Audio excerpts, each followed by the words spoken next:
Hello guys and welcome back to my channel. So today ay mag-unbox tayo ng computer glass. So nag-decide akong bumili na nito kasi like this past few days parang nakakaramdam na ako ng blurry yung vision ko, tapos yun, sumasakit yung ulo ko. Hindi sa buntis ako or ano. Masakit yung ulo ko sa kabababad sa computer. So, ito siya guys. So, nabili ko siya sa Amazon for 25 euro. So, mura lang siya. Pang temporary lang to kasi yun.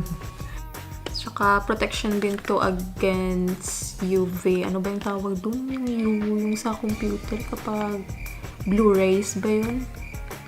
Yung UV rays, ako yun sa araw. Hindi ko lang alam. Basta ganun.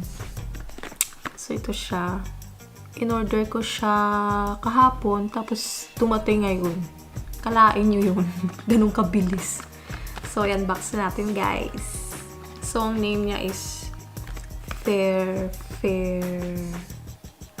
Fermo computer glasses. So, try na natin buksan, guys.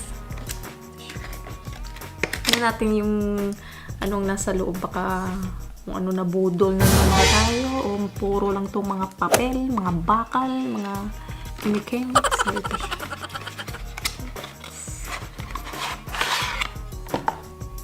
Ito yung laman. Fermo.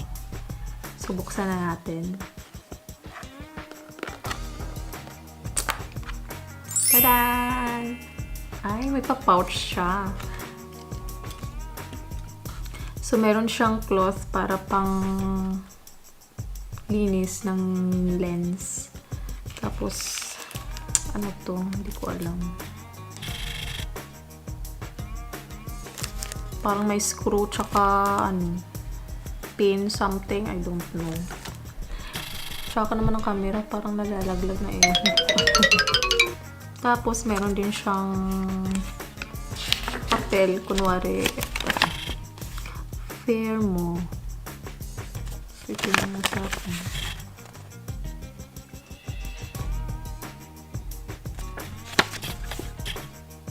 So, ayun. So, buksan na natin. So, nandito sa pouch. Tara! Ito siya, guys. So excited na ako. Sana maging effective. Ba't hindi ma-zoom? So, ito siya, guys. So, yung kulay niya is gold. Tapos, yung upper lens niya is yun, black. So, linisin muna natin. Parang kakagamit lang nito. Parang may gumamit ata. Natin alam. So, try natin. Shucks, mukhang teacher ata. Okay naman.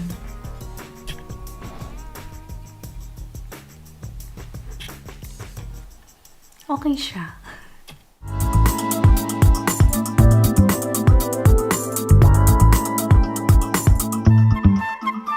So, tingnan natin kung effective siya. Kung